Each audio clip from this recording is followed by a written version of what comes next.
Shalom, kami ucapkan selamat pagi pada segenap jemaat baik yang ada di tempat ini maupun untuk segenap jemaat yang ada di rumah yang mengikuti ibadah secara online. Saudara-saudari sekalian, karya penebusan telah diselesaikan oleh Yesus Kristus dengan sempurna melalui kematiannya di kayu salib. Karya penebusan telah lengkap saat Yesus Kristus yang mati itu dibangkitkan pada hari yang ketiga. Kebangkitan Yesus Kristus dari kematian membuktikan kemenangannya atas kuasa maut. Mari jemaat sekalian kita semua bangkit berdiri. Pada pagi hari ini dengan segenap ucapan syukur dan penuh sukacita kita bersama-sama merayakan kebangkitan Tuhan kita, di mana sengat maut dan belenggu dosa telah dikalahkan.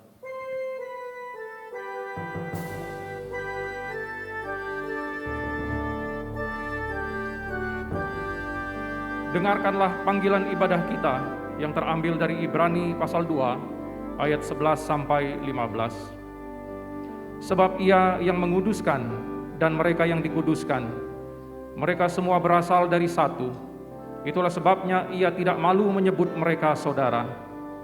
Katanya, Aku akan memberitakan namamu kepada saudara-saudaraku dan memuji-muji engkau di tengah-tengah jemaat. Dan lagi, Aku akan menaruh kepercayaan kepadanya.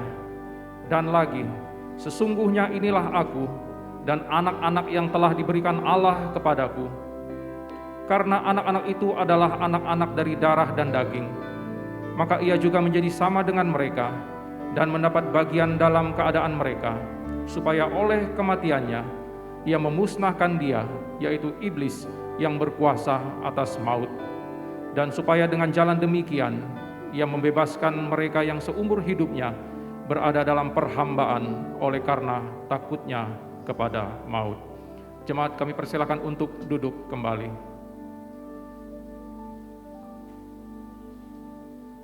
Saudara-saudari sekalian, manusia tidak dapat hidup tanpa kasih. Kebahagiaan sejati seorang manusia adalah bila ia mengasihi dan dikasihi. Dan tidak ada yang lebih besar dari kasih Allah bagi kita. 3 hari yang lalu kita memperingati hari kesengsaraan dan kematian Tuhan kita di kayu salib untuk menebus dosa kita. Untuk itu hari ini mari kita mengenang dan kita merayakan karya terbesar dalam hidup kita. Karyanya yang memberikan arti bagi hidup ini, yaitu bahwa kita diciptakan Allah, menikmati persekutuan dengannya. Mari kita angkat suara, kita meninggikan namanya, Yesus, harta yang paling berharga.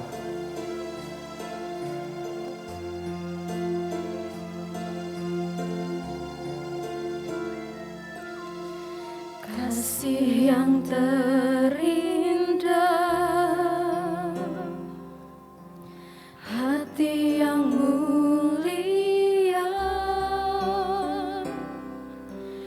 hanya ku temukan di dalam-Mu,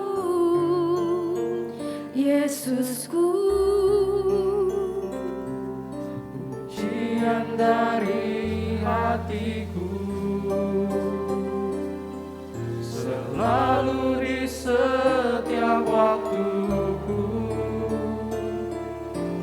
tiada pernah berubah kasih-Mu. Karya terbesar dalam hidupku, Karya terbesar dalam hidupku, pengorbanan-Mu yang selamatkanku. Engkaulah harta yang tak ternilai, yang ku miliki dan ku hargai. Yesus, Engkau ku kagumi.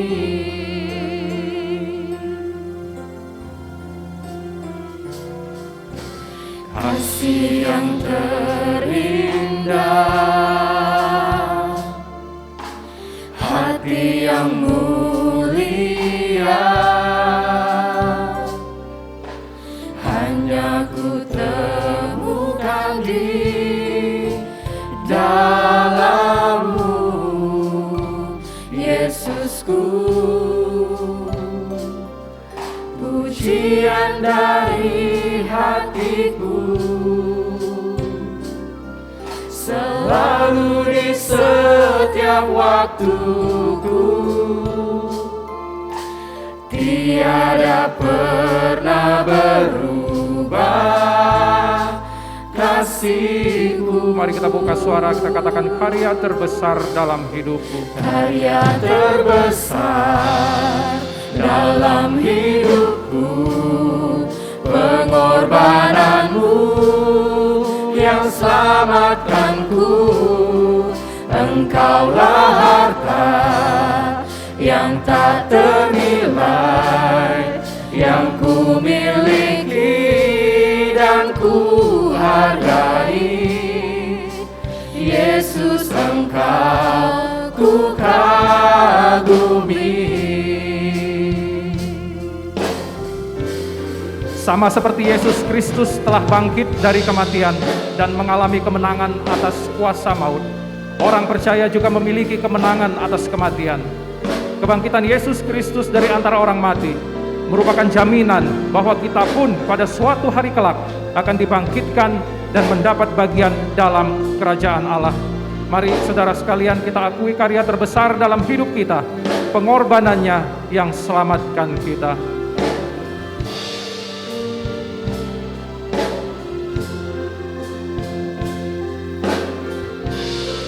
Karya terbesar dalam hidupku, pengorbananmu yang selamatkanku.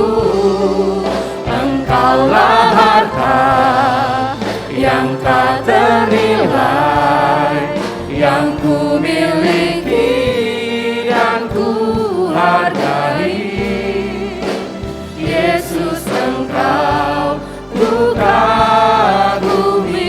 Sekali lagi katakan karya terbesar dalam hidupku.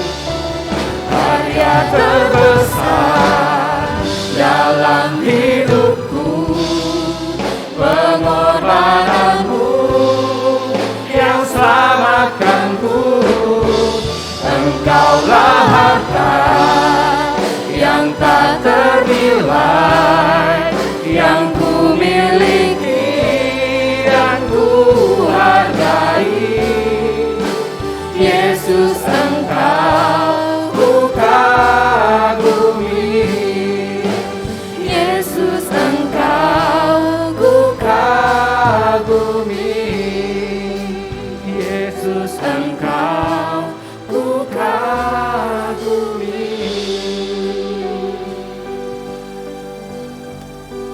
Oleh karena karya Yesus anak Allah, kita dapat datang ke hadap Allah. Oleh sebab itu marilah kita berdoa, bersyukur untuk anugerah-Nya yang besar, anugerah terbesar bagi kita. Ya Tuhanku, kasih apakah ini yang membayar harga begitu besar, sehingga kami yang berdosa ini dapat dibebaskan. Hutang kami Engkau bayarkan, kematian kami Engkau tanggungkan, sehingga kami bisa hidup. Tuhan, kasih Kristus ini akan mengalir seperti sungai, menghapuskan semua dosa kami. Kami datang untuk bernyanyi bersama seluruh ciptaan-Mu, karena seperti tubuh-Mu yang bangkit dari kematian, suatu hari kami semua pun akan dibangkitkan untuk hidup selamanya bersama dengan Engkau. Terang itu telah terbit ke atas kami sehingga tidak ada lagi malam, karena anak-Mu telah menaklukkan kegelapan, dan sekarang pintu gerbang neraka tidak dapat menahannya. Tolonglah kami yang masih hidup dalam ketakutan akan kematian, karena terorisme atau sakit penyakit, akan apa yang kami minum atau kami pakai, karena kurangnya kepercayaan kami akan pemeliharaan-Mu ya Tuhan. Tolonglah kami untuk hidup dalam kemerdekaan, seperti yang seharusnya kami terima sewaktu kami mengaku percaya kepada-Mu. Kiranya lewat ibadah perayaan Paskah hari ini, iman kami boleh diteguhkan dan dikuatkan untuk kembali bersukacita di dalam Engkau. Inilah doa kami. Di dalam nama Tuhan Yesus kami berdoa. Amin. Dari sorga Ia datang menjadi bayi yang lemah, memasuki dunia kita. Kemuliaannya Ia tinggalkan, datang bukan untuk dilayani, tetapi untuk melayani, memberikan nyawanya agar kita bisa hidup. Inilah Raja kita, Raja yang rendah hati, Raja yang penuh kasih. Mari kita buka suara, kita muliakan Dia. Rajakanlah Dia, domba di tahtanya.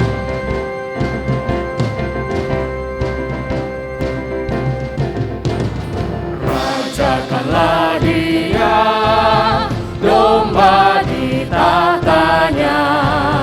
Dengarlah suara pujian, kumandang di sorga. Bangunlah jiwaku, bersama pujilah Raja yang mati bagimu selama-lamanya. Rajakanlah Dia, Tuhan kehidupan.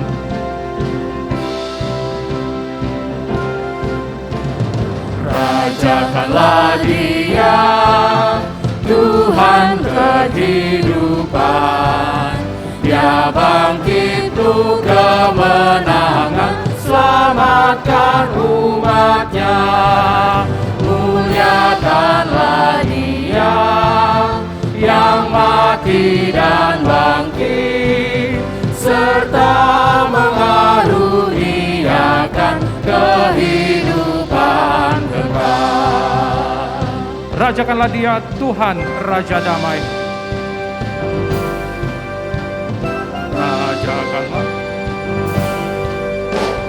Rajakanlah Dia, Tuhan Raja damai. Dari kutub sampai kutub, peperangan kan usai. Jika kita terluka, semerbak bunga surga memenuhi tahtanya yang kekal dan abadi. Jemaat, kami undang untuk bangkit berdiri. Dengan hati yang penuh sukacita, mari kita memuji Dia. Rajakanlah Dia, Tuhan Raja kasih. Rajakanlah Dia, Tuhan Raja kasih. Lekas luka di tubuhnya, indah dan mulia. Sambutlah penebus yang mati bagiku. Puji dan muliakan Dia selama-lamanya. Puji dan muliakan. Puji dan muliakan Dia selama-lamanya.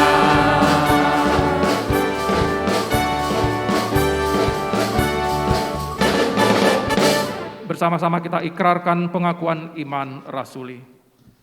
Aku percaya kepada Allah, Bapa yang Maha Kuasa, Khalik langit dan bumi, dan kepada Yesus Kristus, anaknya yang tunggal Tuhan kita, yang dikandung daripada Roh Kudus, lahir dari anak darah Maria, yang menderita sengsara di bawah pemerintahan Pontius Pilatus, disalibkan, mati dan dikuburkan, turun ke dalam kerajaan maut.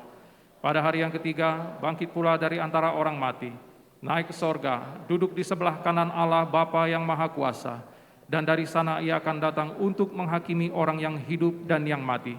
Aku percaya kepada Roh Kudus, gereja yang kudus dan am, persekutuan orang kudus, pengampunan dosa, kebangkitan tubuh, dan hidup yang kekal. Amin. Jemaat dipersilahkan duduk kembali. Kita akan mendengarkan khotbah firman Tuhan yang pagi hari ini akan disampaikan oleh Bapak Pendeta Daniel Golgota. Biarlah kita mempersiapkan hati kita, karena persembahan sejati adalah mempersembahkan seluruh hidup kita untuk kemuliaan Allah. Tidak ada kata ucapan syukur yang cukup untuk mengungkapkan rasa syukur karena anugerahnya yang terlalu besar untuk kita mengerti. Biar dengan lagu ini kita dedikasikan, kita persembahkan kembali hidup kita bagi Raja di atas segala raja.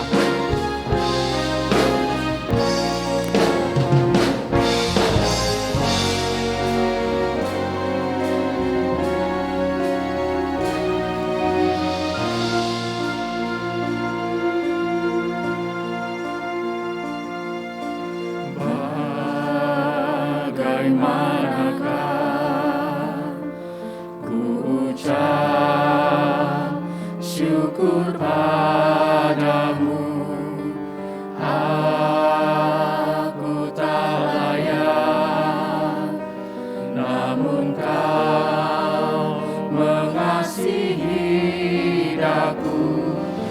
Pujian malaikat tak dapat ungkapkan rasa syukurku.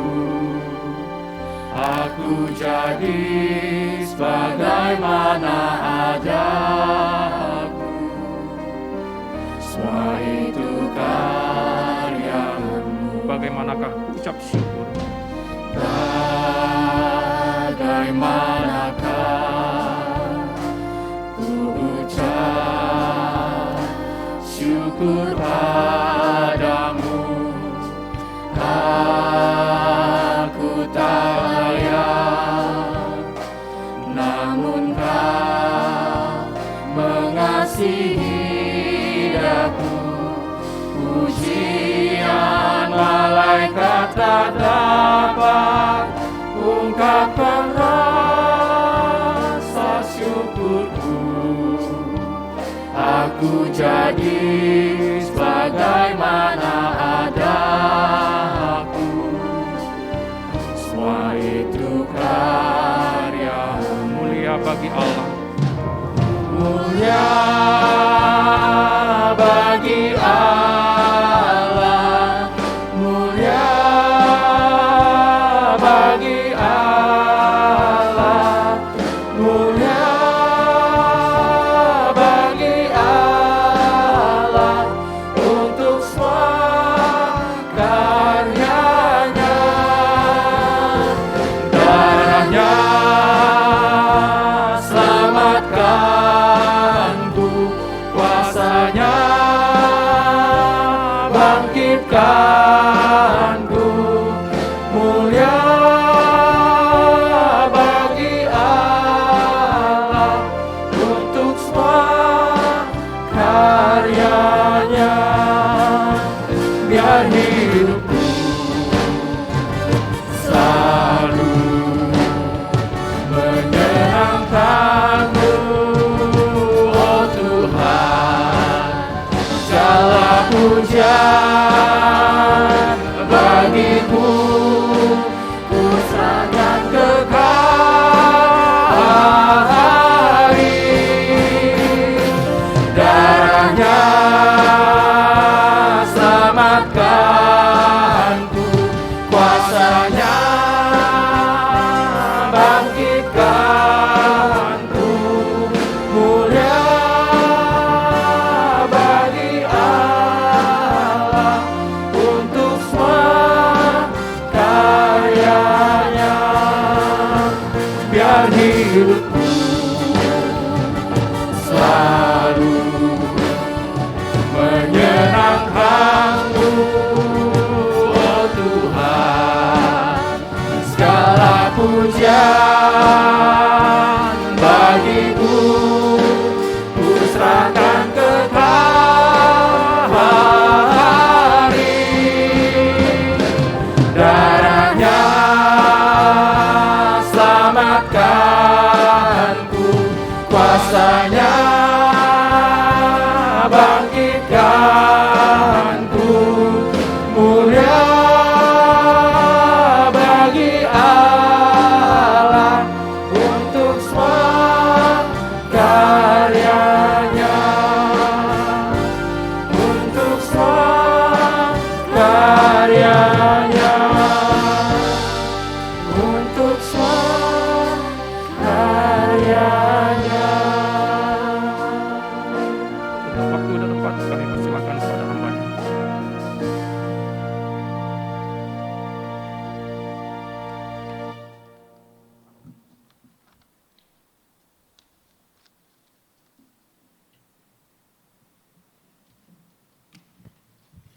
Selamat Paskah, saudara sekalian. Puji Tuhan kita boleh bertemu lagi. Mari kita berdoa. Bapa di dalam sorga, Tuhan kami Yesus Kristus, terima kasih hari ini, hari yang istimewa. Kami boleh memperingati hari Paskah, hari kebangkitan Tuhan kami Yesus dari kematian. Engkau tidak saja mati untuk kami, tetapi Engkau bangkit untuk kami. Hari ini kami bersama-sama merayakan peristiwa yang besar ini. Terima kasih. Saatnya kami kembali mau renungkan firman-Mu. Kami mohon pertolongan-Mu. Roh Kudus, kami mohon pertolongan-Mu. Pakailah hamba-Mu, urapilah dia, supaya menyampaikan kebenaran ini. Terima kasih Tuhan. Terima kasih. Dalam nama Yesus kami berdoa. Amin. Petugas silakan duduk kembali.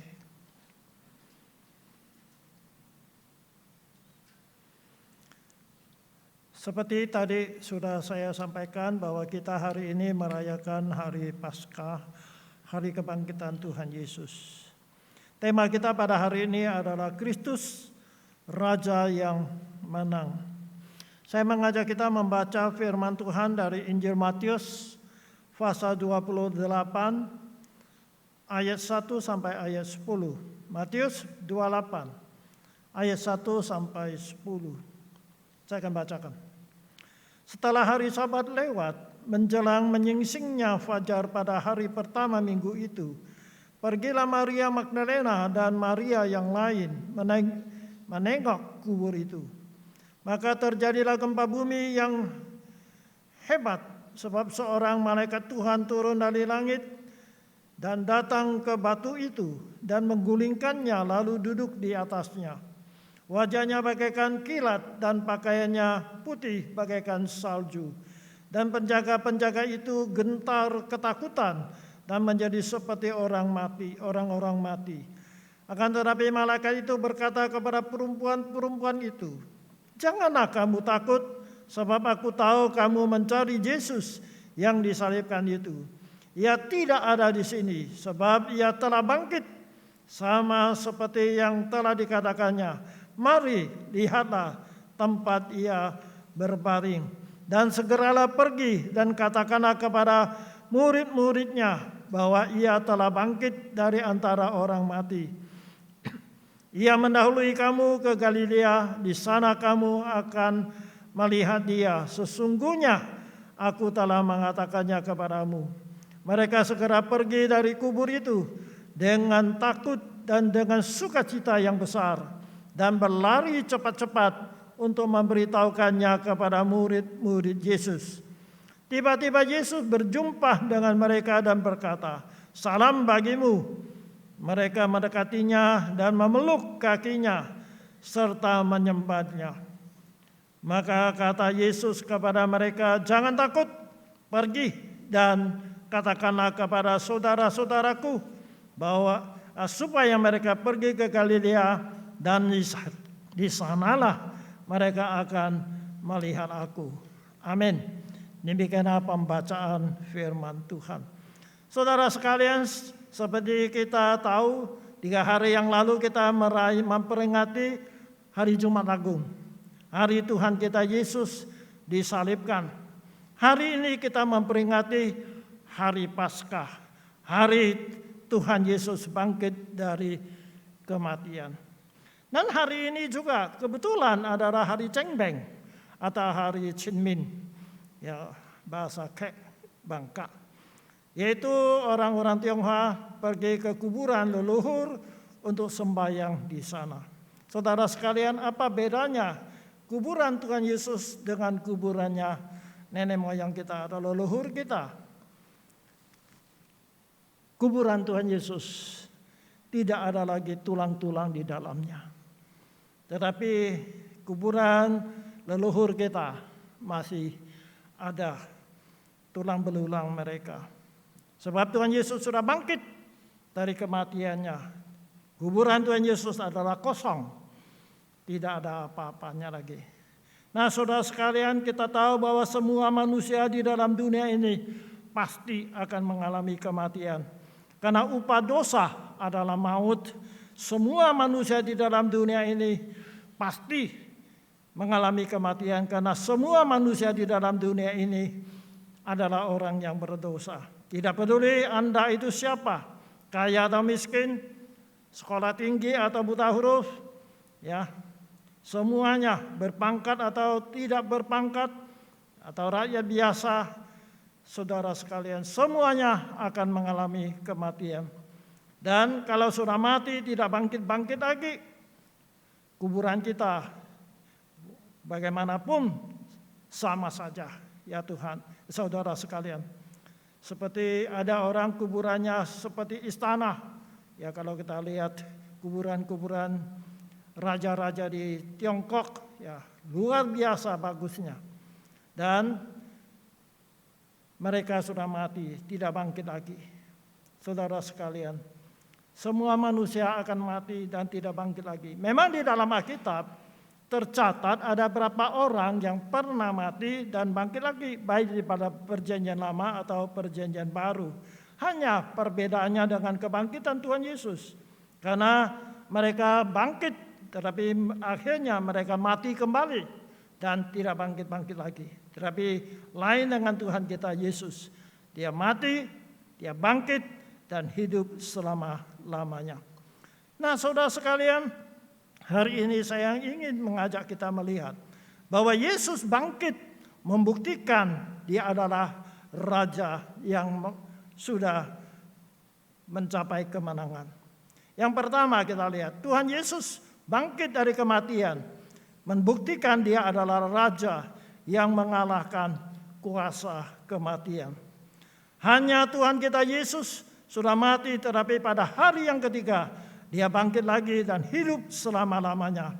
Sebab dia adalah Allah yang mengalahkan kuasa kematian. Nah, saudara sekalian, di pandangan manusia, kematian Tuhan Yesus di kayu salib adalah suatu kegagalan dan kekalahan. Bahkan murid-muridnya pun menganggap hal yang sama. Ketika Yesus mati, mereka kecewa, putus asa. Tetapi saudara sekalian, kita tahu bahwa ketika Tuhan Yesus digantung di kayu salib, kalimat yang terakhir yang dia ucapkan adalah, sudah selesai. Saudara sekalian, mengapa Tuhan Yesus mengatakan sudah selesai? Itu berarti karya keselamatan untuk manusia sudah selesai. Oleh sebab itu, kematian Tuhan Yesus bukanlah suatu kegagalan, tetapi adalah penyelesaian suatu rencana karya keselamatan untuk manusia. Saudara sekalian, sebelum Tuhan Yesus mati di kayu salib, bangsa Israel kalau mau mohon pengampunan dosa, mereka harus membawa darah domba atau darah kambing ke bait Allah untuk memohon pengampunan dosa mereka. Tetapi sekarang Tuhan kita Yesus Kristus, anak Allah yang maha suci itu, telah mencurahkan darahnya untuk menebus dosa manusia. Yesus mati di kayu salib satu kali untuk membawa keselamatan kepada manusia, untuk membawa pengampunan dosa untuk kita manusia. Yesus cukup mati satu kali di kayu salib untuk menebus dosa kita. Di dalam Ibrani pasal 9 ayat 12 berkata demikian, ia telah masuk satu kali untuk selama-lamanya ke dalam tempat yang kudus, bukan dengan membawa darah domba jantan atau darah anak lembu, tetapi dengan membawa darahnya sendiri. Dan dengan itu ia telah mendapat kelepasan yang kekal. Kemudian di dalam Ibrani pasal 10 ayat 12 sampai 14 berkata demikian. Tetapi ia, yaitu Yesus Kristus, setelah mempersembahkan hanya satu korban saja karena dosa, ia duduk untuk selama-lamanya di sebelah kanan Allah. Dan sekarang ia hanya menantikan saatnya di mana musuh-musuhnya akan dijadikan tumpuan kakinya. Sebab oleh satu korban saja ia telah menyempurnakan untuk selama-lamanya mereka yang dikuduskan. Amin. Demikianlah firman Tuhan. Saudara sekalian, Yesus hanya satu kali mengorbankan nyawanya. Satu kali dia mencurahkan darahnya, maka keselamatan, pengampunan dosa untuk manusia sudah genap, sudah selesai. Tidak usah diulang-ulang lagi. Saudara sekalian, kebangkitan Tuhan Yesus adalah tanda bukti bahwa pengorbanan Tuhan Yesus di atas kayu salib sudah sempurna dan selesai. Oleh sebab itu saudara sekalian, hari ini kita dapat datang langsung kepada Tuhan kita Yesus memohon pengampunan dosa. Kita tidak perlu lagi bawakan darah domba atau darah kambing. Setiap saat, di mana saja kita boleh datang mohon pengampunan dosa kepada Dia. Tidak usah ada hari-hari tertentu untuk mendapat pengampunan dosa. Tidak ada upacara-upacara tertentu baru kita boleh mendapat pengampunan dosa. Bukan ada orang sebagai pengantara supaya kita boleh melalui dia kita mendapat pengampunan dosa. Tidak usah, saudara sekalian. Dimanapun, kapanpun kita boleh datang kepada Tuhan untuk pengampunan dosa. Sebab Tuhan Yesus kita sudah mati di kayu salib. Dia sudah menebus dosa kita. 1 Yohanes pasal 1 ayat 9 berkata demikian.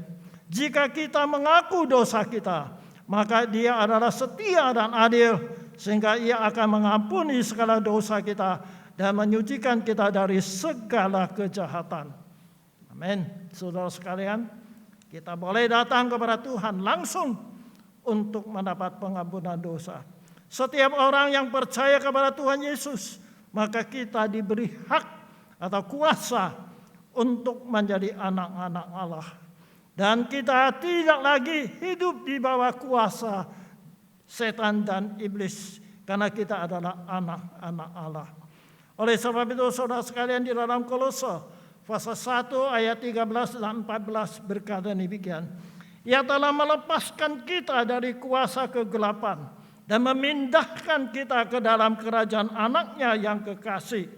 Di dalam Dia kita memiliki penebusan kita, yaitu pengampunan dosa. Jadi saudara sekalian, status kita dulu di bawah dosa, di bawah penguasaan iblis. Tapi melalui pengorbanan Tuhan Yesus, kita diselamatkan, kita dipindahkan, kita menjadi anak-anak Allah. Itu yang pertama. Jadi Tuhan Yesus sudah mengalahkan kuasa maut, kuasa kematian. Karena Yesus sudah mati, tapi Dia bangkit kembali. Itu yang pertama. Yang kedua, kebangkitan Tuhan Yesus menyatakan bahwa Dia adalah Raja yang telah mengalahkan iblis. Saudara sekalian, iblis sebenarnya adalah malaikat yang mulia yang diciptakan oleh Allah untuk melayani hadirat Allah. Tetapi dia hendak meninggikan dirinya seperti Allah. Dia mempengaruhi sebagian dari malaikat-malaikat lain mengikuti dia. Dengan kata lain, mereka berontak kepada Allah. Maka Allah mengusir mereka keluar dari surga. Di dalam Alkitab ada dua bagian yang menceritakan hal ini. Saya akan bacakan. Yang pertama di Yeskiel pasal 28 ayat 14 sampai 17 berkata demikian. Ku berikan ke tempatmu dekat kerub. Kerub itu artinya malaikat tingkat tinggi. Ku berikan tempatmu dekat kerub yang berjaga. Di gunung kudus Allah engkau berada. Dan berjalan-jalan di tengah batu-batu yang bercahaya-cahaya. Engkau tak bercelah di dalam tingkah lakumu sejak hari penciptaanmu. Jadi malaikat dicipta. Sampai terdapat kecurangan padamu. Ayat 16. Dengan tanganmu yang besar engkau penuh dengan kekerasan. Dan engkau berbuat dosa. Maka ku buangkan engkau dari gunung Allah. Dan kerub yang berjaga membinasakan engkau dari tengah batu-batu yang bercahaya. Engkau sombong karena kecantikanmu, hikmatmu ku musnahkan demi semarakmu. Ke bumi kau kulempar. Kepada raja-raja engkau ku serahkan menjadi tontonan bagi matanya. Kemudian di Yesaya pasal 14 ayat 12 sampai 15 berkata demikian. Wahai engkau yang sudah jatuh dari langit, hai bintang timur, dia disebut bintang timur, putra fajar, engkau sudah dipecahkan dan jatuh ke bumi, hai yang mengalahkan bangsa-bangsa. Engkau yang tadinya berkata dalam hatimu, aku hendak naik ke langit, aku hendak mendirikan tahtaku mengatasi bintang-bintang Allah, dan aku hendak duduk di atas bukit pertemuan jauh di sebelah utara. Nah, saudara sekalian, aku hendak naik mengatasi ketinggian awan-awan, hendak menyamainya yang maha tinggi. Sebaliknya, ke dalam dunia orang mati engkau diturunkan ke tempat yang paling dalam di liang kubur. Nah, saudara sekalian, di sini kita melihat malaikat itu ciptaan Allah yang luar biasa. Tetapi kemudian dia sombong, ingin meninggikan diri seperti Allah. Maka Allah mengusir dia keluar dari Mesir, keluar dari surga. Hari ini iblis ada di mana-mana. Di Taman Eden, iblis berhasil menipu Adam dan Hawa sehingga mereka berbuat dosa. Sehingga Adam dan Hawa diusir keluar dari Taman Eden. Nah, saudara sekalian, pada hari ini manusia yang berbuat dosa, maka iblis memakai dosa ini mengikat manusia. Oleh sebab itu, saudara sekalian, kita lihat hari ini manusia di dalam dunia ini berontak kepada Allah, hidup memusuhi Allah. Mereka berbuat jahat, berbuat dosa, suka-suka mereka. Nah, saudara sekalian, kenapa? Karena dunia sekarang ini masih di bawah pengaruh daripada iblis. Tetapi saudara sekalian, kita bersyukur Tuhan kita Yesus sudah mengalahkan iblis. 1 Yohanes pasal 5 ayat 18 sampai 19 berkata demikian. Kita tahu bahwa setiap orang yang lahir dari Allah tidak berbuat dosa. Tetapi dia yang lahir dari Allah melindunginya, dan si jahat tidak dapat menjamahnya. Kita tahu bahwa kita berasal dari Allah, dan seluruh dunia berada di bawah kuasa si jahat. Jadi kita lihat, kita ada di dalam Tuhan. Tuhan lindungi kita. Tetapi dunia ini di bawah kuasa setan dan iblis.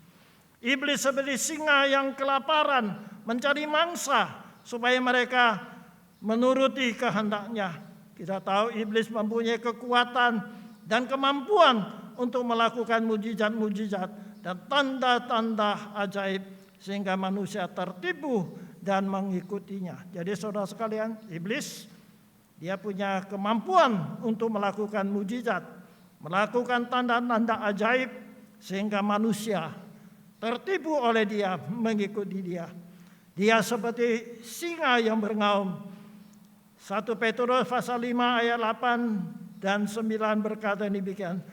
Kata Petrus, sadarlah dan berjaga-jagalah, lawanmu si iblis berjalan keliling sama seperti singa yang mengaum-ngaum dan mencari orang yang dapat ditelannya. Lawanlah dia dengan iman yang teguh, sebab kamu tahu bahwa semua saudaramu di dunia ini menanggung penderitaan yang sama. Jadi saudara sekalian, dikatakan iblis itu seperti singa yang berngaum, mencari mangsa. Tetapi tidak semua orang dia bisa telan, hanya orang tertentu yang bisa telan. Maka itu kata Petrus, lawanlah dia dengan iman. Jangan kita takut kepada dia, karena iblis sudah dikalahkan. Tetapi syukurlah kepada Allah, Yesus sudah bangkit dari kematian. Berarti Yesus sudah mengalahkan kuasa iblis. Maka orang Kristen tidak lagi di bawah kuasa iblis, karena kuasa Allah melindungi kita. Dalam Efesus pasal 6 ayat 12 dan 13 berkata demikian. Karena perjuangan kita bukanlah melawan darah daging, tetapi melawan pemerintah-pemerintah, melawan penguasa-penguasa, melawan penghulu-penghulu dunia yang gelap ini, melawan roh-roh jahat di udara. Sebab itu ambillah seluruh perlengkapan senjata Allah, supaya kamu dapat mengalahkan perlawanan pada hari yang jahat itu, dan tetap berdiri sesudah kamu menyelesaikan segala sesuatu. Nah saudara sekalian, Iblis sudah dikalahkan oleh Tuhan. Memang sekarang dia masih berkuasa, tetapi pada akhir zaman, waktu Tuhan Yesus datang kedua kalinya, iblis akan dihukum di dalam api neraka yang kekal. Saya akan bacakan ayat yang mencatat hal ini demikian di Wahyu pasal 20 ayat 7 sampai ayat 10. Inilah nasib iblis pada akhir zaman. Dan setelah masa 1000 tahun itu berakhir, iblis akan dilepaskan dari penjaranya dan ia akan pergi menyesatkan bangsa-bangsa pada keempat penjuru bumi, yaitu Gog dan Magog, dan mengumpulkan mereka untuk berperang, dan jumlah mereka sama dengan banyaknya pasir di laut, berarti jumlah banyak sekali. Maka naiklah mereka ke seluruh dataran bumi, lalu mengepung perkemahan tentara orang-orang kudus dan kota yang dikasihi itu. Tetapi dari langit turun api menghanguskan mereka. Dan iblis yang menyesatkan mereka dilemparkan ke dalam lautan api dan belerang, yaitu tempat binatang dan nabi palsu itu. Dan mereka disiksa siang dan malam sampai selama-lamanya. Jadi kita lihat, iblis akan dihukum dalam neraka sampai selama-lamanya. Itu yang kedua. Yang ketiga, kebangkitan Tuhan Yesus membuktikan dia adalah Raja di langit dan bumi yang baru. Saudara sekalian, langit dan bumi ciptaan Allah yang pertama, yaitu dunia kita sekarang ini, sudah rusak oleh dosa manusia. Bumi yang kita tinggal ini telah menjadi tanah yang terkutuk karena dosa. Karena dosa dan kejahatan manusia, bumi kita ini pernah dimusnahkan dengan aibah pada zaman Nabi Nuh. Dan dunia kita ini juga, yaitu di Sodom dan Gomora, Allah pernah menghukum mereka dengan api yang turun dari sorga, menghanguskan Sodom dan Gomora. Kita dapat baca dalam Kejadian pasal 18. Tetapi saudara sekalian, pada akhir zaman, bumi yang kita tinggal ini akan dimusnahkan dengan api. Hal ini dengan jelas dicatat di dalam Alkitab. 2 Petrus pasal 3 ayat 10 dan 13. Dunia yang kita tinggal sekarang ini. Tetapi hari Tuhan akan tiba seperti pencuri. Pada hari itu langit akan lenyap dengan gemuruh yang dahsyat, dan unsur-unsur dunia akan hangus dalam nyala api, dan bumi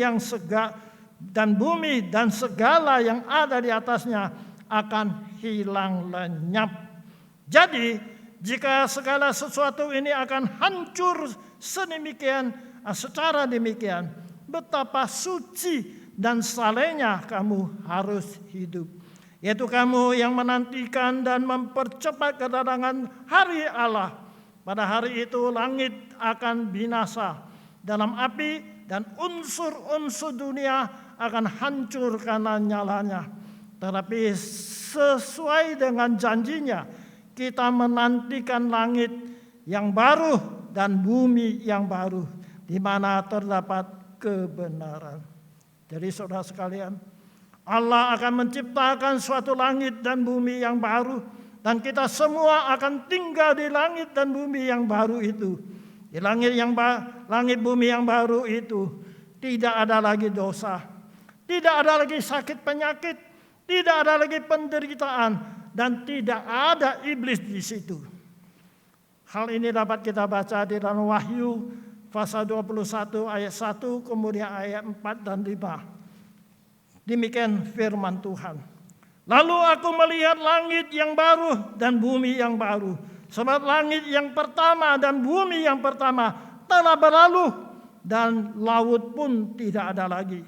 Ayat 4. Dan ia yang menghapuskan segala air mata dari mata mereka, dan maut tidak akan ada lagi. Tidak akan ada lagi perkabungan atau ratap tangis atau duka cita, sebab segala sesuatu yang lama itu telah berlalu. Ayat 5. Ia yang duduk di atas tahta itu berkata, lihatlah, aku menjadikan segala sesuatu baru, dan firman-Nya, tuliskan, karena segala perkara ini adalah tepat dan benar. Nah, saudara sekalian, dunia yang kita tinggal ini akan dihanguskan, dilenyapkan dengan api. Dan Tuhan akan menciptakan langit dan bumi yang baru, dan kita akan tinggal di dalamnya. Kita semua akan diberi tubuh yang baru, satu tubuh yang rohani, yang kekal, yang tidak akan rusak. Dapat kita baca di dalam 1 Korintus pasal 15 ayat 50 sampai 54. Janji Tuhan bahwa kita akan diberi tubuh yang baru. Kata Paulus demikian, saudara-saudara, inilah yang hendak kukatakan kepadamu, yaitu bahwa daging dan darah tidak mendapat bagian dalam kerajaan Allah, dan bahwa yang binasa tidak mendapat bagian dalam apa yang tidak binasa. Sesungguhnya aku menyatakan kepadamu suatu rahasia, kita tidak akan mati semuanya, tetapi kita semuanya akan diubah dalam sekejap mata, pada waktu bunyi nafiri yang terakhir. Sebab nafiri akan berbunyi, dan orang-orang mati akan dibangkitkan dalam keadaan yang tidak dapat binasa, dan kita semua akan diubah. Karena yang dapat binasa ini harus mengenakan yang tidak dapat binasa, dan yang dapat mati ini harus mengenakan yang tidak dapat mati. Dan sesudah yang dapat binasa ini mengenakan yang tidak dapat binasa, dan yang dapat mati ini mengenakan yang tidak dapat mati, maka akan genaplah firman Tuhan yang tertulis, maut telah ditelan dalam kemenangan. Amin. Saudara sekalian, kita akan diberi tubuh yang baru. Banyak saudara kita keluh, banyak penyakit merongrong kesehatannya, penderitaan. Tapi puji Tuhan, satu hari tubuh kita yang lama ini akan diganti dengan tubuh yang baru. Nah, saudara sekalian, sesudah Tuhan Yesus bangkit dari kematian dan naik kembali ke sorga, murid-muridnya mentaati perintah Tuhan, lalu memberitakan Injil kepada semua orang, dan banyak orang menjadi percaya. Kita baca di dalam Kisah Rasul, bagaimana gereja yang pertama sesudah Tuhan Yesus naik ke sorga, murid-murid pergi mengabar Injil, banyak orang menjadi percaya. Tetapi musuh Allah, iblis, tidak tenang dan tidak diam. Dia menghasut orang untuk menganiaya orang Kristen melalui orang Yahudi, melalui kerajaan pemerintah Romawi. Oleh sebab itu, saudara sekalian, kalau kita baca sejarah gereja secara dunia ini, abad pertama gereja di Yerusalem dan sekitarnya itu mengalami penganiayaan yang luar biasa. Saudara sekalian, murid-murid Tuhan Yesus 12 orang, Yudas mati bunuh diri karena dia menjual, mengkhianati Tuhan Yesus. Lalu hanya Yohanes sendiri yang hidup sampai tua. Yang lain 10 murid atau rasul yang lain, kalau menurut sejarah gereja, mereka semua mati syahid, mati karena Tuhan. Yohanes pada waktu itu sudah tua. Dia dibuang di Pulau Patmos. Orang Kristen pada waktu itu mengalami penganiayaan yang luar biasa. Nah, saudara sekalian, untuk menguatkan iman daripada anak-anak Tuhan, Allah datang kepada Yohanes, memberi penglihatan kepada dia. Dan Tuhan perintahkan apa yang dia lihat, tuliskan. Dan itulah kitab Wahyu yang Tuhan berikan kepada Yohanes. Supaya melalui kitab Wahyu ini memberi kekuatan, penghiburan kepada orang Kristen yang sedang mengalami penganiayaan itu. Nah, saudara sekalian, di dalam Wahyu itu Tuhan memberitahukan kepada Yohanes bahwa walaupun mereka mengalami penganiayaan luar biasa, seolah-olah dunia ini di bawah kuasa iblis yang dibikin rupa, tetapi Tuhan tetap adalah yang berkuasa.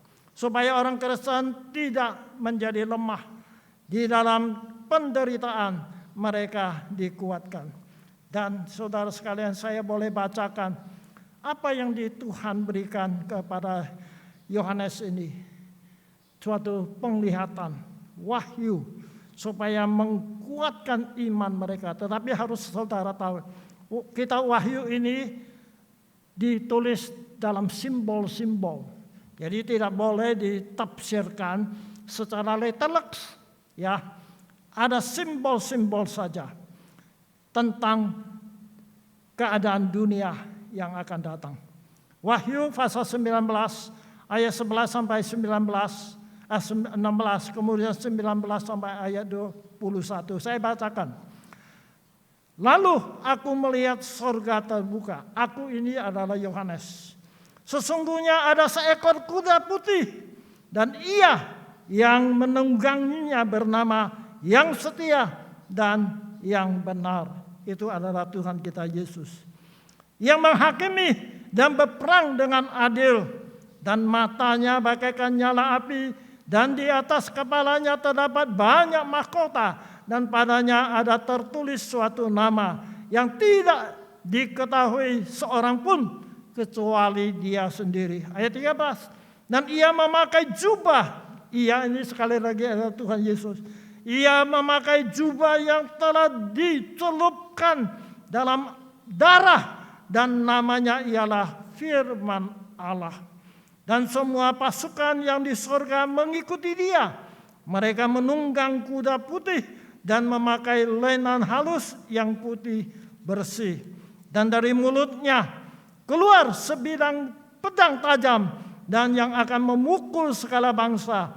Dan ia akan mengembalakan mereka dengan gada besi, dan ia akan memeras anggur dalam kilangan anggur, yaitu kegeraman murka Allah yang maha kuasa. Dan pada jubahnya dan pahanya tertulis suatu nama, yaitu Raja segala raja dan Tuhan di atas segala Tuhan. Ayat 19. Dan aku melihat binatang itu dan raja-raja di bumi serta tentara-tentara mereka telah berkumpul untuk melakukan peperangan melawan penanggung kuda itu dan tentaranya. Ayat 20. Maka tertangkaplah binatang itu, dan bersama-sama dengan dia nabi-nabi palsu yang telah mengadakan tanda-tanda di depan matanya, dan dengan demikian ia menyesatkan mereka yang telah menerima tanda dari binatang itu dan yang telah menyembah patungnya. Keduanya dilemparkan hidup-hidup ke dalam lautan api yang menyala-nyala oleh belerang. Dan semua orang yang lain dibunuh dengan pedang yang keluar dari mulut penunggang kuda itu, dan semua burung-burung kenyang oleh daging mereka.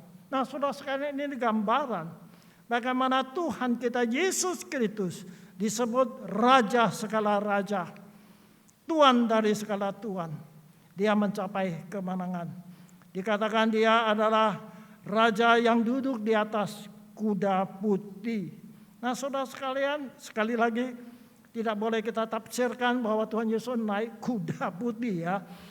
Maksudnya itu adalah kuda putih itu pada zamannya Romawi. Kalau jenderal itu pulang dalam perang menang, dia naik kuda putih. Itu berarti bahwa Tuhan Yesus itu naik kuda putih, berarti Yesus itu sudah mencapai kemenangan. Lalu dikatakan di kepalanya banyak mahkota, berarti dia sudah mencapai kemenangan. Lalu dikatakan darahnya, jubahnya dicelupkan dengan darah. Itu apa artinya? Yesus sudah mengalahkan musuhnya. Darah itu bukan darah Yesus. Darah itu adalah darah musuh. Artinya adalah suatu simbol bahwa Yesus sudah mengalahkan musuh-musuhnya. Dan dikatakan mulutnya keluar pedang. Memang Tuhan Yesus punya mulut, punya pedang. Itu adalah firman Allah.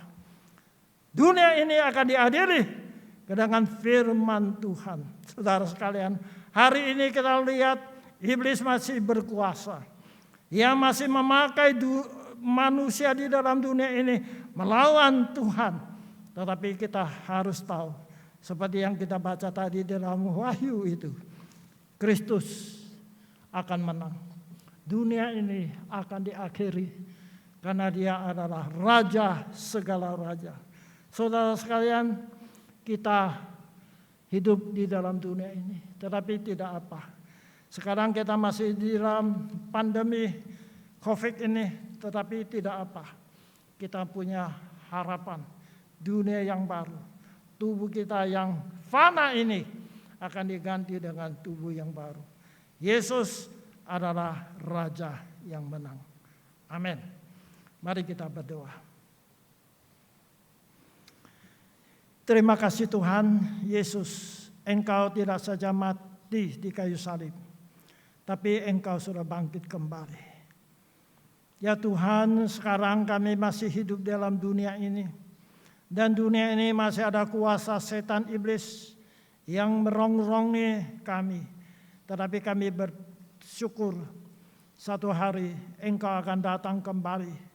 Engkau akan datang sebagai Raja. Engkau akan menguasai dunia ini. Dunia yang kami tinggal akan dimusnahkan. Dan Tuhan gantikan dengan satu langit dan bumi yang baru. Tubuh kami yang fana ini akan diganti, dirubah menjadi tubuh yang rohani yang kekal. Terima kasih Tuhan. Inilah harapan kami. Dunia ini bukanlah tempat kami yang nyaman untuk selamanya. Tetapi Engkau telah menyediakan satu tempat yang kekal bagi kami. Terima kasih Tuhan. Terima kasih. Beri iman kepada kami. Sewaktu kami dalam dunia ini masih banyak kesulitan, kesusahan. Tapi kami tidak takut, kami tidak gentar. Sebab kami punya harapan di sorga yang mulia. Terima kasih Tuhan, dalam nama Yesus kami berdoa. Amin. Kita akan masuk di dalam doa syafaat. Ada beberapa hal yang akan kita doakan. Kita akan berdoa bagi seorang adik kita yang namanya Jimmy Fernando. Anaknya dari Lim Kuan Hai yang di Bandes. Dia ini strep, ya sakit, opname di rumah sakit. Kita doakan Jimmy Fernando. Kita doakan juga banyak saudara kita yang kena COVID, ya, yang sekarang di karantina. Kita doakan kalau saudara tahu nama-nama mereka, tolong bawa mereka di dalam doa. Kita bersyukur, ya, ada beberapa saudara kita yang pernah mengalami COVID ini, tetapi Tuhan sudah sembuhkan, termasuk saya sama sungguh saya.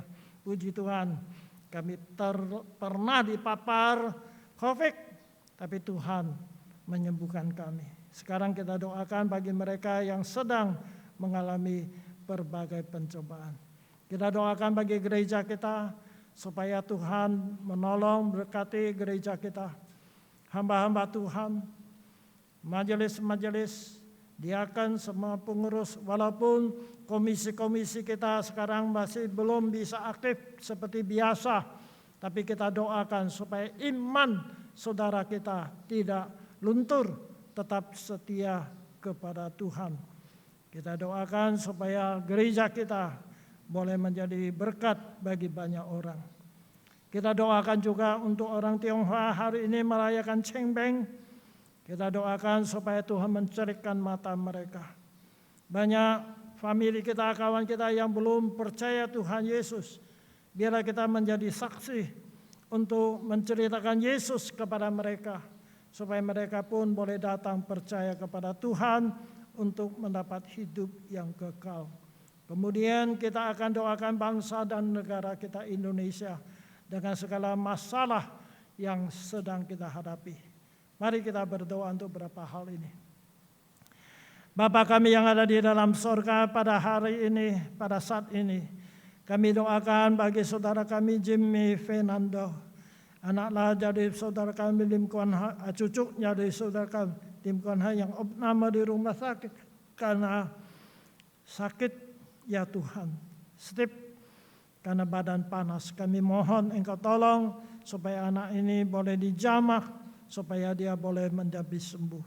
Kami doakan juga ada beberapa saudara kami yang terpapar oleh virus COVID ini sehingga mereka dikarantina di rumah sakit. Kami tidak sebut satu persatu, tetapi Tuhan kami berdoa supaya Tuhan menguatkan iman mereka di dalam penderitaan masa demikian. Beri mereka iman kepada Engkau, tetap setia kepada Engkau. Kami doakan bagi keluarga mereka, Engkau lindungi mereka. Kami juga bersyukur walaupun ada beberapa saudara kami pernah terpapar oleh virus COVID ini, tapi Tuhan sudah sembuhkan. Terima kasih termasuk hamba-Mu dan semua kami. Terima kasih. Biar kami tetap setia kepada Engkau. Bapa, kami doakan gereja kami, hamba-hamba-Mu yang melayani di gereja ini. Demikian juga diakan-diakan, semua pengurus-pengurus. Ya Tuhan, Engkau tahu komisi-komisi kami sekarang belum aktif, tetapi biar iman kami tetap setia kepada Engkau. Biaya-biaya yang dibutuhkan gereja kami, Engkau cukupi. Tuhan berkati, supaya gereja kami boleh menjadi berkat bagi banyak orang. Kami doakan juga ya Tuhan, bukan hanya gereja kami, tetapi gereja-gereja Tuhan, terutama gereja Tuhan di Indonesia. Engkau tahu apa yang terjadi berapa hari ini. Kami doakan bangsa kami, Tuhan. Tolonglah, lindungilah bangsa kami. Berilah kekuatan, kemampuan kepada pemerintah kami. Untuk presiden kami, wakil presiden, menteri-menteri, pembantu-pembantu. Supaya mereka ada kemampuan. Mereka dapat membimbing bangsa ini. Tuhan, kami doakan. Lindungilah mereka. Kami doakan bagi orang-orang yang memusuhi pemerintah kami. Tuhan, tolonglah cerikan mata mereka supaya ada damai di Indonesia ini. Orang-orang ya Tuhan yang memusuhi negara pemerintah kami, Tuhan tolong supaya mereka tahu apa yang mereka lakukan adalah suatu hal yang tidak berkenan di hati Tuhan. Inilah permohonan kami. Terima kasih Tuhan. Kami doakan juga untuk orang Tionghoa yang hari ini merayakan Cheng Beng ya Tuhan.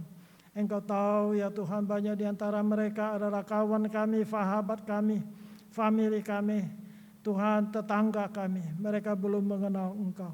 Tolong kami Tuhan untuk memberitakan Injil kepada mereka, supaya melalui mulut kami mereka boleh mendengar firman-Mu, Injil-Mu, supaya mereka boleh bertobat. Kami berdoa, mohon Roh Kuduslah yang bekerja dalam hati mereka. Cerikkan mata mereka. Terima kasih Tuhan. Inilah permohonan kami. Berkati kami semua. Berkati acara-acara kami selanjutnya dalam hari ini. Tuhan dimuliakan. Dalam nama Tuhan Yesus kami berdoa. Amin. Saya serahkan kembali kepada saudara yang pimpin liturgi kita.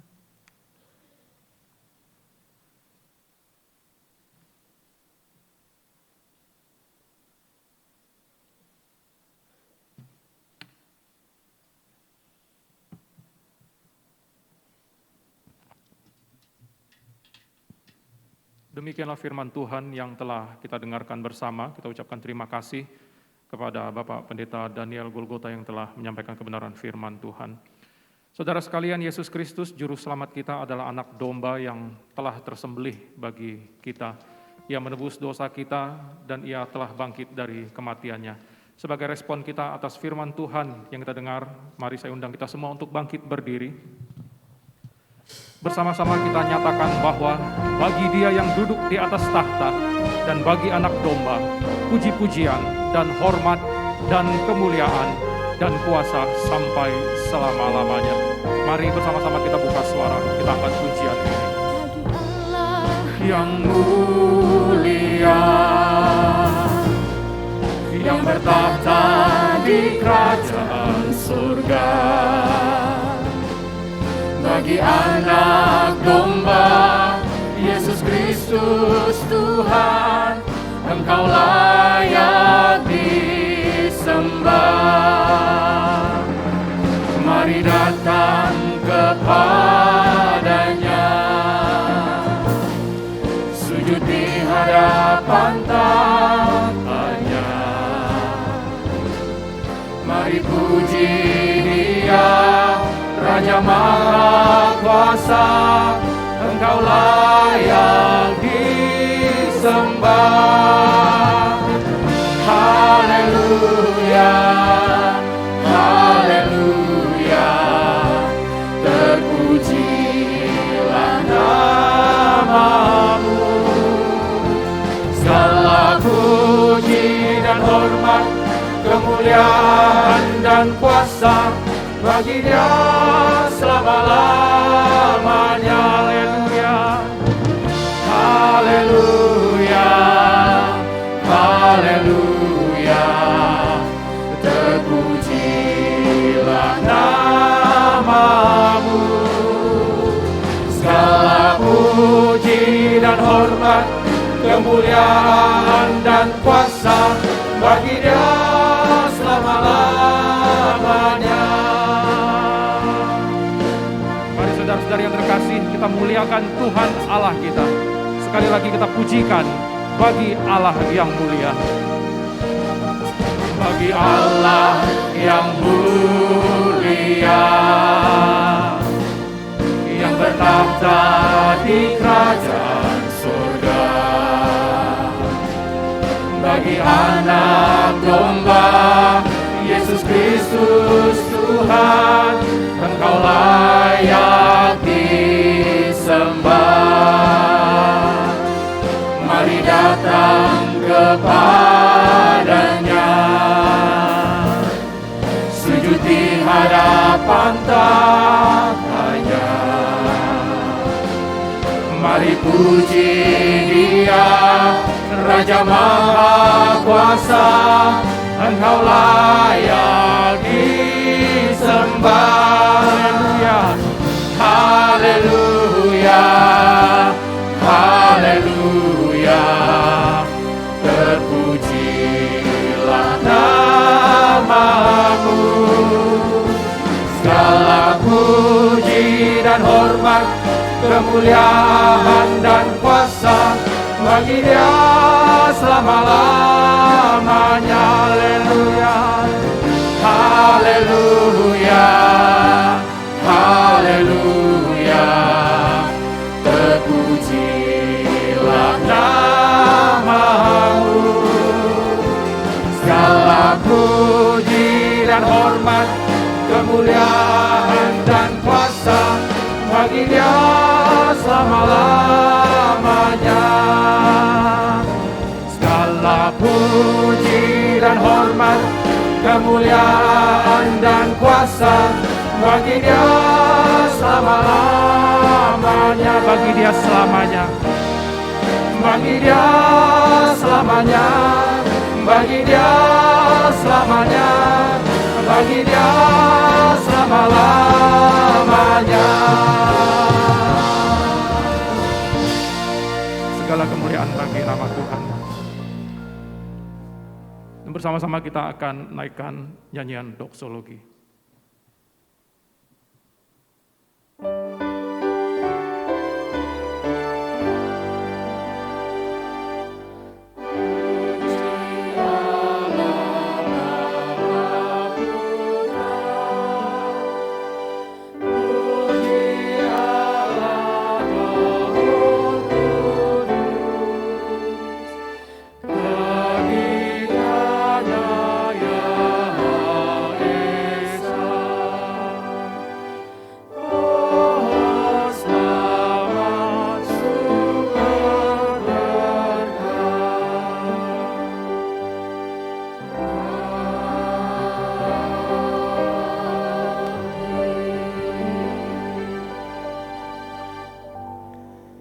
Bapa yang ada di dalam surga, terima kasih Tuhan telah memimpin kebaktian kami dari awal sampai selesai. Terima kasih Tuhan. Sebentar kami akan mengakhiri kebaktian ini, kami akan pulang ke tempat kami masing-masing. Kami mohon Tuhan tetap menyertai kami, supaya kami tetap hidup di dalam kehendak Tuhan. Lindungi kami dari orang jahat, lindungi kami dari kuasa kegelapan, lindungi kami dari pencobaan, lindungi kami dari segala penyakit, inilah permohonan kami. Berkati usaha pekerjaan kami, supaya kehidupan kami boleh memuliakan nama Tuhan. Pakailah kami untuk menjadi saksi-Mu, untuk membawa jiwa-jiwa baru datang kepada Engkau. Pakai kami menjadi terang dan garam dunia ini untuk kemuliaan Tuhan. Terima kasih Tuhan, inilah permohonan kami. Kami naikkan doa ini dalam nama Tuhan Yesus, Juru Selamat kami yang hidup. Kami berdoa juga ya Bapa untuk persembahan yang akan kami berikan, baik melalui kantong kolektor atau peti persembahan di gereja ini, atau mereka yang mempersembahkan melalui kiriman atau transfer ke rekening gereja kami. Mohon Tuhan berkati. Berkati juga ya Tuhan acara kami sekolah minggu pada siang hari ini, juga kebaktian pada sore ini. Engkau berkati. Terima kasih. Dalam nama Yesus kami berdoa. Saudara sekalian, arahkan hati dan pikiran kita kepada Tuhan untuk menerima berkat-Nya. Semoga kuasa kebangkitan Yesus Kristus membebaskan saudara dari kuasa dosa dan kuasa iblis, supaya saudara tidak lagi hidup sebagai hamba dosa dan hamba iblis, tetapi menjadi hamba Allah yang maha kuasa dan yang maha kasih, supaya saudara menjadi terang dan garam dunia, hidup untuk memuliakan Allah Bapa dan menjadi berkat bagi sesama manusia. Dan semoga kasih yang abadi dari Bapa Surgawi, anugerah Tuhan kita Yesus Kristus, persekutuan dan penghiburan Roh Kudus menyertai dengan saudara sekalian sekarang dan selama-lamanya. Amin. Pujian amin.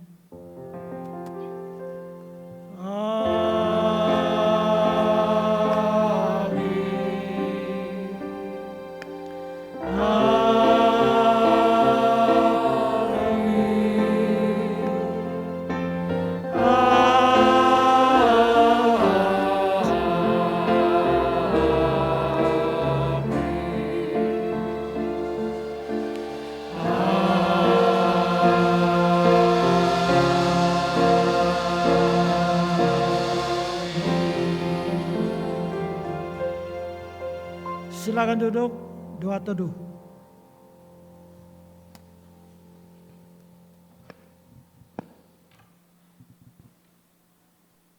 Ibadah kita selesai, selamat Hari Paskah kepada segenap jemaat Tuhan.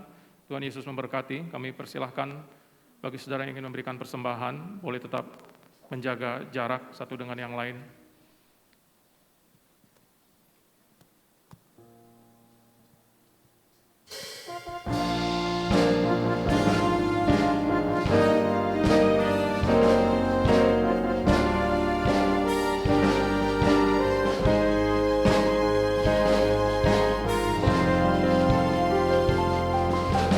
Allah yang mulia, yang bertata di kerajaan surga, bagi anak domba Yesus Kristus Tuhan, Engkau layak disembah. Mari datang kepadanya, sujud di hadapan tahtanya. Mari puji Dia, Raja Maha Kuasa, Engkau layak disembah. Haleluya, haleluya, terpujilah nama-Mu.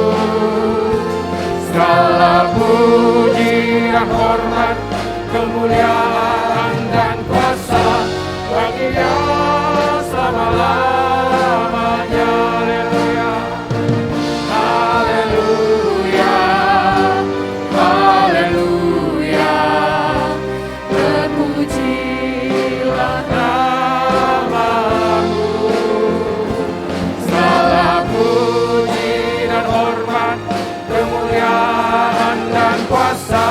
bagi Dia